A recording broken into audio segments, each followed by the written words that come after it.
할렐루야. 성경 1189장 장별로 알아가는 성경 이야기 진행을 맡고 있는 구재숙 목사입니다. 반갑습니다.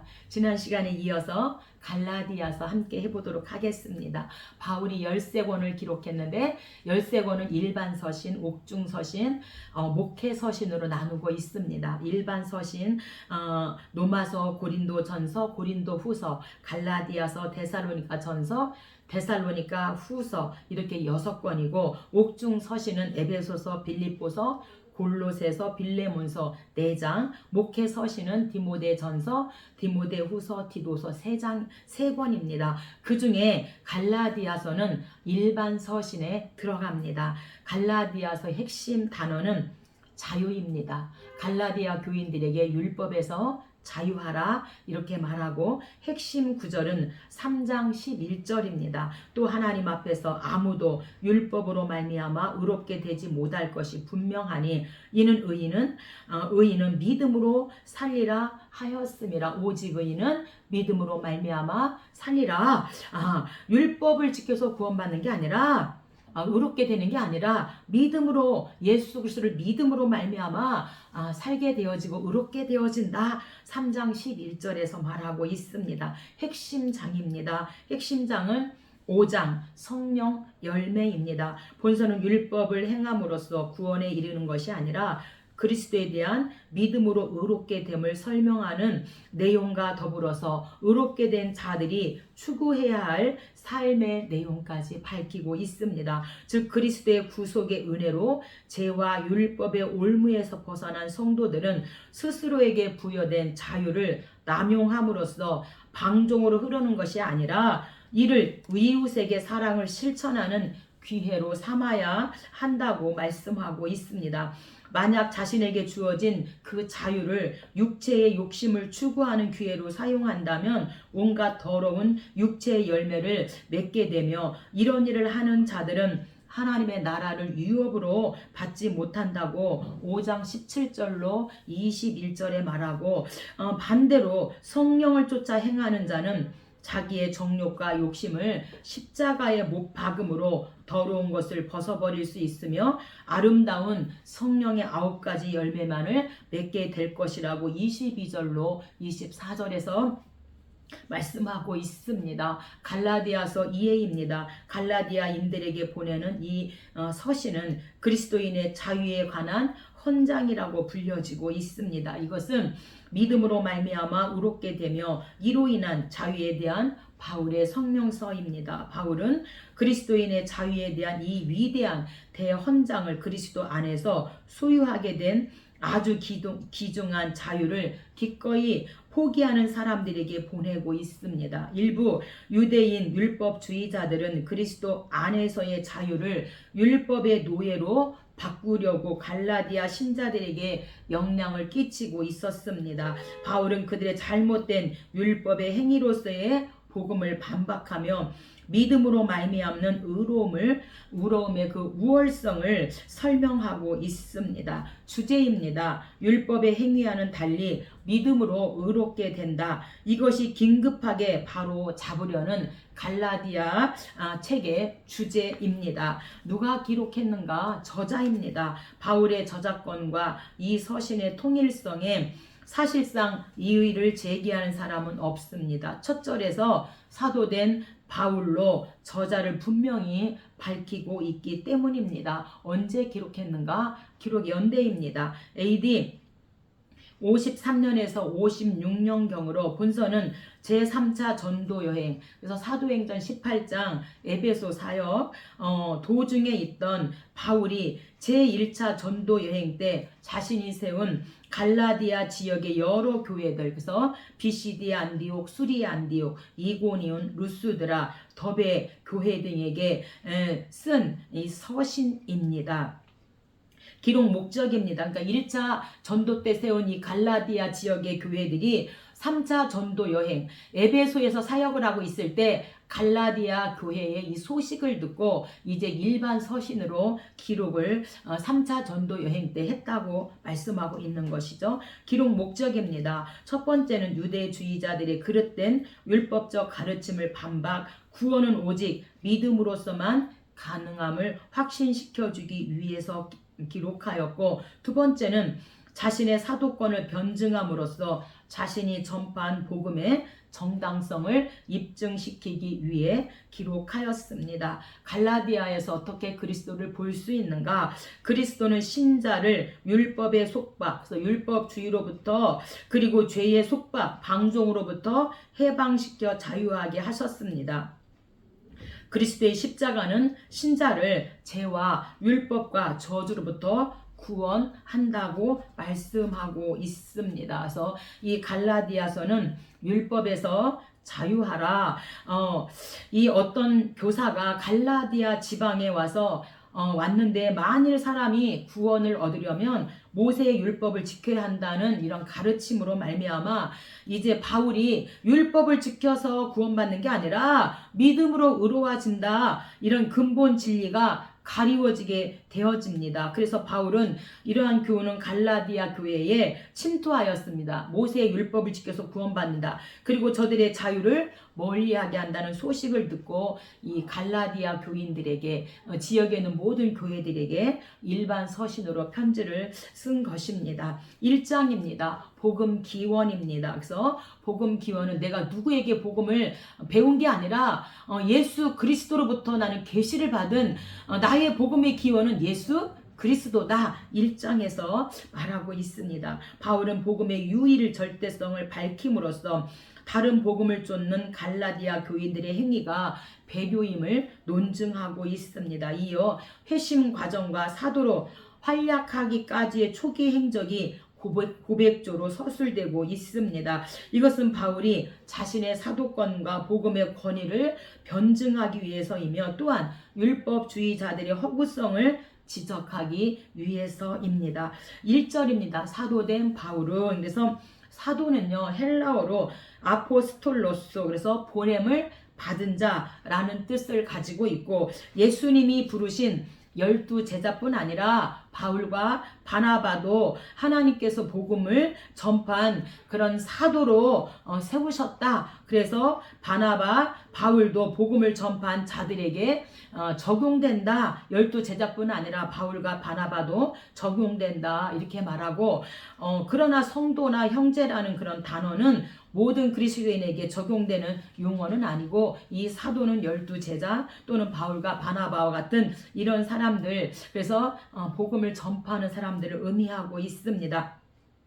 2절입니다. 갈라디아 여러 교회들에게, 그래서 갈라디아 여러 교회는 바울이 1차 전도 여행, 그래서 사도행전 13장 1차 전도 선교를 떠나고 사도행전 14장에서 1년 6개월 만에 1차 전도 선교 귀환을 하게 되어지는데, 그래서 비시디 안디옥, 수리 안디옥, 이고니온, 루스드라, 더베, 이러한 교회들이죠. 갈라디아 여러 교회들에게 내가 전한 복음은 사람의 뜻을 따라 된 것이 아니니라. 내가 사람에게서 받은 것도 아니요 배운 것도 아니요 오직 예수 그리스도의 계시로 말미암은 것이라. 그래서 복음의 기원은 예수 그리스도다, 이것을 지금 말하고 있습니다. 내가 전한 복음, 그래서 예수 그리스도께 직접 들은 것이 아니고 사도들을 통해서, 베드로, 요한, 야고보 이런 사도들을 통해서 전달받은 것으로 가치가 열등하다고 바울이 전한 그 복음을 비난했다는 거예요. 그래서 바울이 전하는 복음은 내가 전하는 복음은 예수님을 통해서 직접 받았다고 18절에서 강조하고 있습니다. 복음의 기원은 예수 그리스도지 베드로도 아니고 야고보도 아니고 요한도 아니다. 사람의 뜻을 따라 된 것이 아니고 사람에게서 받은 것도 아니고 배운 것도 아니고 예수 그리스도로 말미암아 복음이 나에게 계시되었다. 이렇게 복음의 기원은 예수 그리스도라고 지금 전하고 있습니다. 15절, 나를 택정하시고 은혜로 나를 부르시니가 그의 아들을 이방에 전하기 위하여 그를 내 속에 나타내시기를 기뻐하셨을 때에 곧 혈육과 의논하지 아니하고 나보다 먼저 사도된 자들을 만나려고 예루살렘으로 가지 아니하고 아라비아로 갔다가 다시 다메섹으로 돌아갔노라. 그 후 3년 만에 내가 게바를 방문하려고 예루살렘으로 올라가서 그와 함께 15일을 머무는 동안 주의 형제 야고보 외에 다른 사도들을 보지 못하였노라. 그래서 예루살렘으로 올라가서 15일 동안 있었을 때에 제자들에게 배운 적이 없다고 변증하면서 그 후 3년 만에 다메섹 도상 회심 사건이죠. 그래서 사도행전 9장 사울 개종을 이제 간증하고 있는데, 나 스스로 예수님께 배웠다,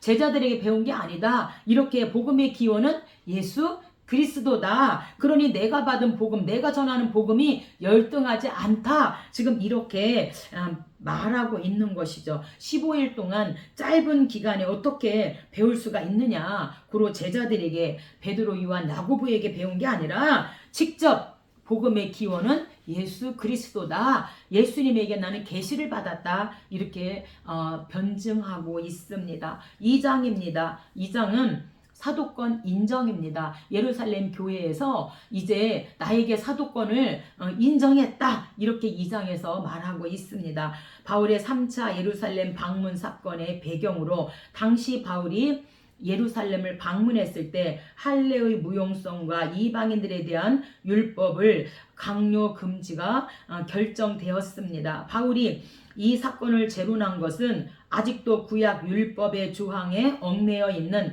갈라디아인들의 잘못을 지적하기 위해서입니다. 16절은 이신층의 교리를 압축하고 있습니다. 1절입니다. 14년 후에 내가 바나바와 함께 디도를 데리고 다시 예루살렘에 올라갔더니 유력한 자들, 그래서 유력한 자는 베드로, 요한, 야고보입니다.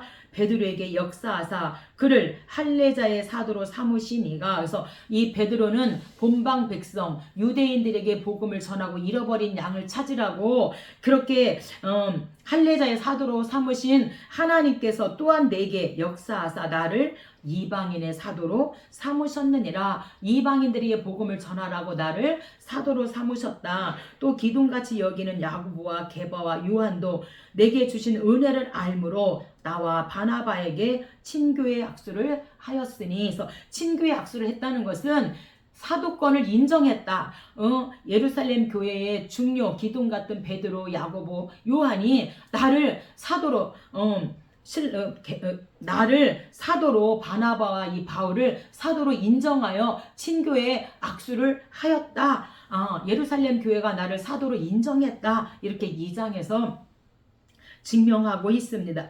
친교의 악수는 사도권을 인정했음을 말하고 있고, 본문에서 이 악수는 단순한 어떤 우정의 그런 악수가 아니라 새 지도자 베드로, 요한, 야고보가 복음 사상과 바울과 바나바의 그 복음 사상이 상호 일치한다는 것을 인정하는 표시로 친교의 악수를 하였다. 그뿐만 아니라 각각 사역의 짐을 나누는 엄숙한 언약의 구실도 했다고 말하고 있습니다. 바울이 이를 진술하는 것은 유대주의자들이 바울의 그 사도직을 부인하여 갈라디아 교회들로 하여금 참 복음에서 떠나가게 하려는 것을 방지하려고 예루살렘 교회가 나를 사도로 인정했다. 이렇게 갈라디아 주변의 모든 교회들에게 지금 말하고 있습니다. 11절입니다. 게바가 안디옥에 이르렀을 때에 책망받을 일이 있기로 내가 그를 대면하여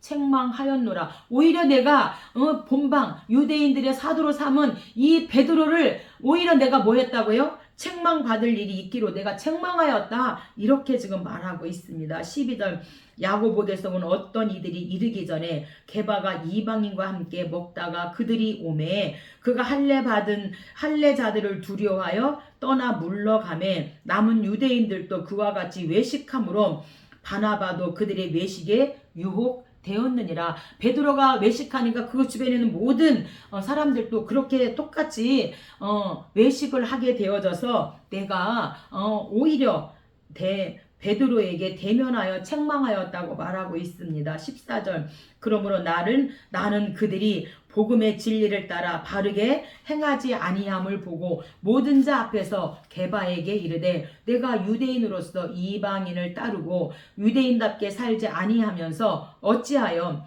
억지로 이방인을 유대인답게 살게 하려느냐 하였노라. 그래서 이 이방인을 만난 것은 고넬료 환상, 하나님께서 베드로에게 고넬료의 집을 찾아가라. 그래서 이 고넬료 가정이 이제 세례를 받고 구원을 얻게 되어지는 지금 그 이야기. 그런데 이제 유대인들이 오니까 그 자리를 피함으로 말미암아 베드로가 피하니까 유대인들도 다 그렇게 외식하게 되어졌다. 그래서 모든 자 앞에서 게바에게 이르되 유대인으로서 이방인을 따르고 유대인답게 살지 아니하면서 어찌하여 억지로 이방인을 유대인답게 살려 하겠느냐.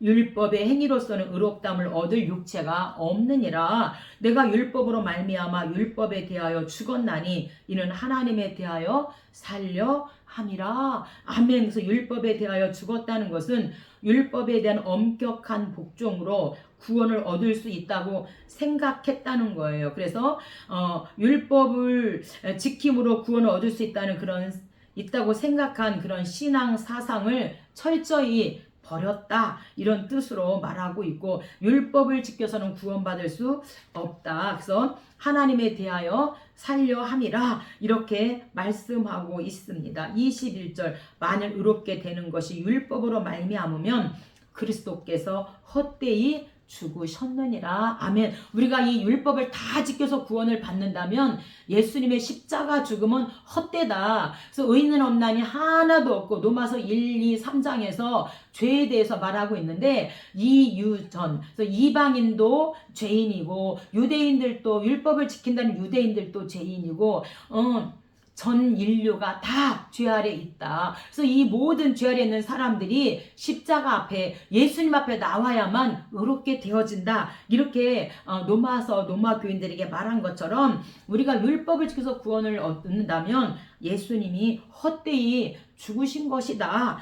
그렇게 지금 바울이 말하고 있습니다. 3장입니다. 3장은 믿음과 율법에 대해서 말하고 있는데 믿음은 아브라함을 실례로 들어서 율법은 초등교사를 실례로 들어서 말하고 있습니다. 3장에서는 이신층의를 교리를 상세하게 논증하고 있습니다. 바울은 율법과 복음을 비교함으로써 믿음으로 의로워지는 진리를 설명합니다. 그러나 갈라디아 교인들은 행위를 통한 율법이죠. 율법을 지켜서 행위를 통한 구원을 얻으려고 시도하고 있었다는 것입니다. 본문은 율법과 복음의 연관관계와 차별성을 논증함으로써 율법주의자나 율법 폐기주의자의 그 주장의 허구성을 밝히고 있습니다. 5절입니다.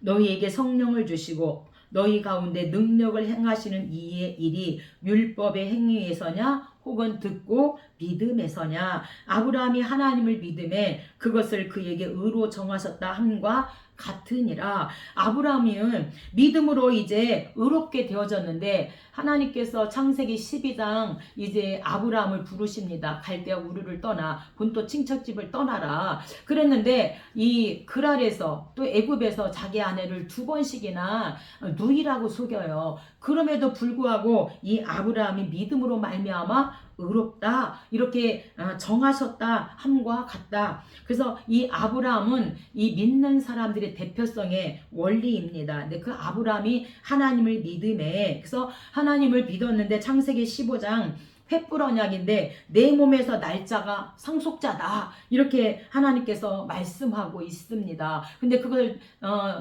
참지 못하고 기다리지 못해서 16장에 결국에는 이스마엘이 탄생하고 출생하게 되어져요. 그럼에도 하나님께서는 절대 이스마엘이 네 상속자가 아니고 내 몸에서 날짜가 상속자인데 그때에 사라의 이 몸에 뭐예요? 이미 생식기가 끊어진 상태인데 믿음으로 믿었다. 그것을 하나님의 의로 여기셨다. 이렇게 말하고 있는데 7절 그런즉 믿음으로 말미암는 자들은 아브라함의 자손인 줄 알지어다. 그래서 오늘 저와 여러분 믿음으로 말미암아 우리 모두가 아브라함의 영적인 자손들이다. 이렇게 말씀하고 있습니다. 믿음으로 말미암은 자는 믿음이 있는 아브라함과 함께 복을 얻느니라. 그래서 아브라함이 하나님 믿음으로 말미암아 어마어마한 영적 육적 복을 받았는데 오늘 저와 여러분도 믿음으로 예수 그리스도를 믿는다면 아브라함과 같은 그런 복을 우리에게도 주시겠다 약속하고 있습니다.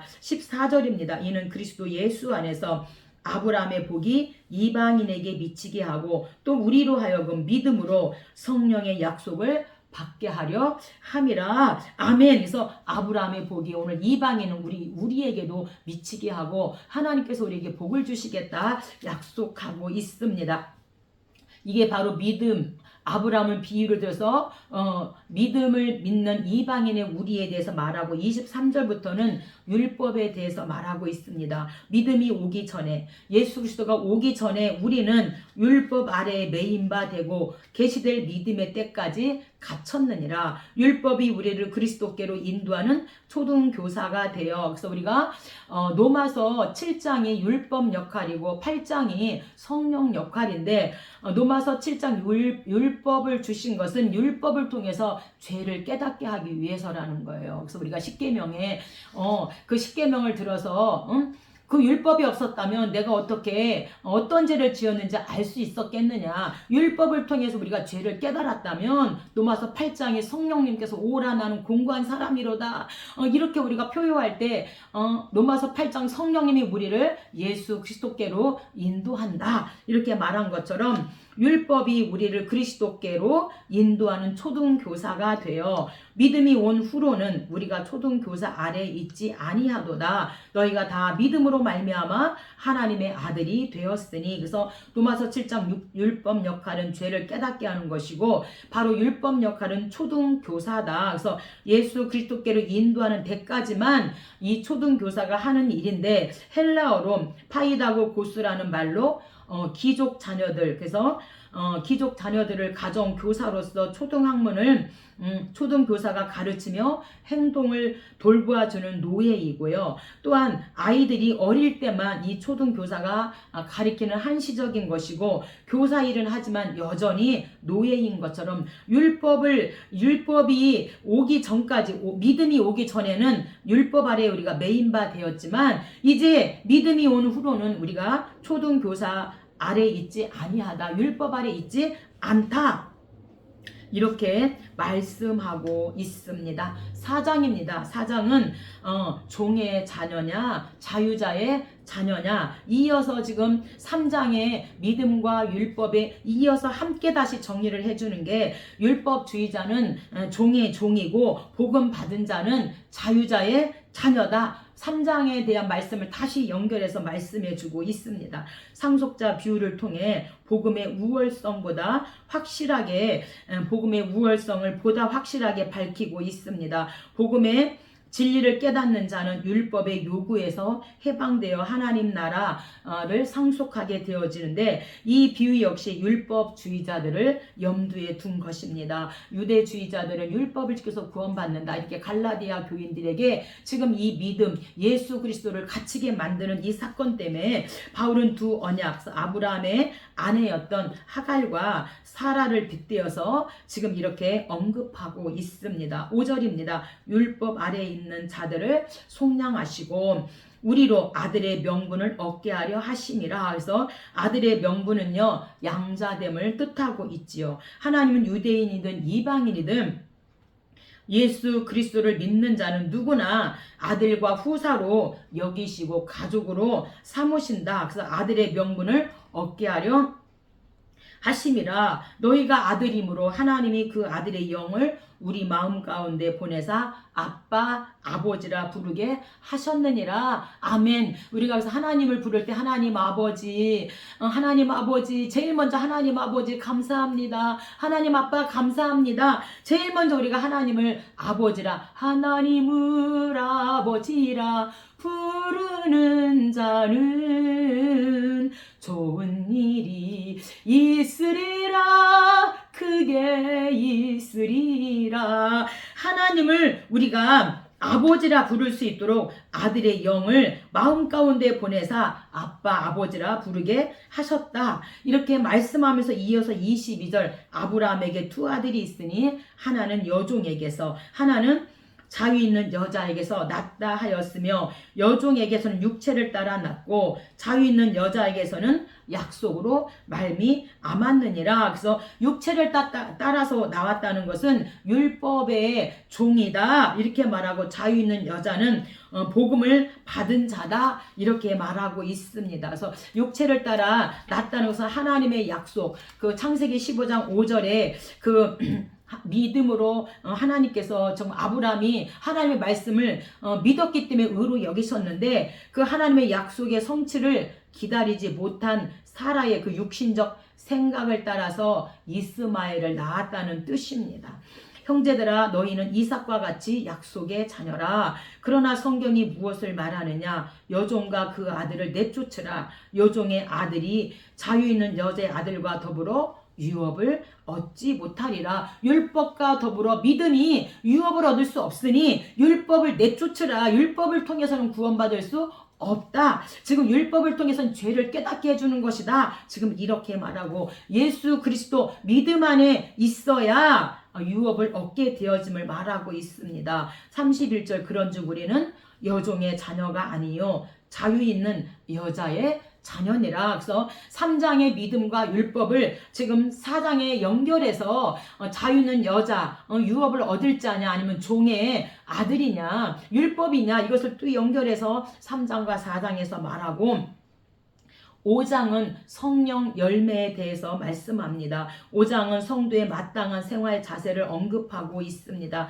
구속함을 받은 자유자인 성도는 자신의 자유를 절제하는 가운데서 의의 생활을 해야 함을 말하고 있습니다. 성도는 이전의 율법으로 다시 돌아가는 우를 범해서는 안 되며 육체의 일을 도모할 것이 아니라 성령의 소욕을 따라 행함으로 성령의 열매 맺는 생활을 해야 한다 이렇게 말씀합니다. 11절입니다. 성경 갖고 계신 분은 저와 함께 성경을 찾아가면서 함께 은혜 나누면 좋겠습니다. 형제들아, 내가 지금까지 할례를 전한다면 어찌하여 지금까지 박해를 받으리요? 그리하였으면 십자가의 걸림돌이 제거되었으리니. 그래서 십자가의 걸림돌은 예수님의 십자가가 유대인에게는 거리끼는 것이 되었다고 고린도전서 1장 23절에 말하고 있는데, 왜냐하면 그들이 바라본 메시아 상은 이 세상의 큰 권세와 능력을 행할 자였고 이 나라를 다시 회복시켜 줄 거라고 그렇게 예수님을 믿었잖아. 메시아를 기다렸잖아요. 그런데 십자가에 달려 죽으심으로 예수님이 종지부를 찍은 것처럼 보였기 때문에 이 메시아는 우리가 기다리는 메시아가 아니다. 그래서 유대인에게는 십자가가 거리끼는 것이 되었다고 말하고 있습니다. 12절입니다. 너희를 어지럽게 하는 자들은 스스로 베어버리기를 원하노라. 그래서 스스로 베어버리기를 원한다는 것은 갈라디아 교회에서 할례와 율법의 행위를 가르치는 거짓 선생들, 유대주의자들을 가리키는데, 이는 곧 유대주의자들이 제 갈 길로 가서 스스로 제거되기를 바란다는 풍자입니다. 너희 갈라디아 주변의 모든 교회들을 괴롭히지 말고 스스로 너희들이 정말 제거되기를 바란다. 그래서 스스로 베어버리기를 원한다. 이렇게 말하고 있습니다. 그래서 우리가 이 육체의 일과 성령의 일에 대해서 말하고 있는데, 육체의 일은 하나님과 원수된 인간의 부패성과 제약성, 죄악의 본성을 뜻하고 있는데 17절부터 육체의 소욕에 대해서 말하고 있죠.